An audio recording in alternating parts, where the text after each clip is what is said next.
Disa vite para se me lind Musa a.s.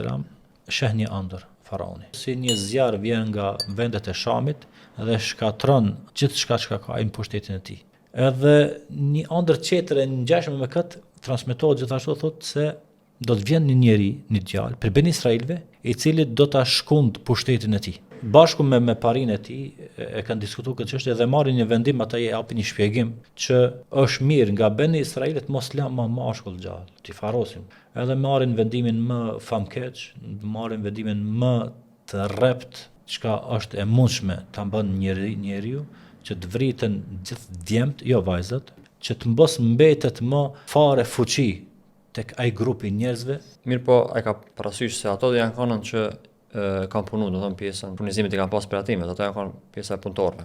Në momentin që i kanë vrarë, domethënë ai ka bë dëm kjo faraonit. I ka bë dëm shumë. Bile vjen ky moment kyç kur të tjerët e këshillojnë faraonin, thotë nëse vazhdojmë këtë formë, të vrasim pa ndërprerje, nuk kanë pas ndërprerje të vrasjes të fëmijëve, të djemve. Kanë vrarë sa kanë lind, por duke pasë gjenerata tash po pakon, njerëzit po vjetron, po plakën. Kush do të punojë nëse për ne, ishte e prap momenti kur do dikush punon për ata, ata janë udhëhes, nuk punojnë punë thjesht. Ata thonë ta bëjmë një ndallim. Një vit do t'i vrasim, një vit do t'i lëm të jetojnë. Që ato që do të jetojnë do të punojnë për neve.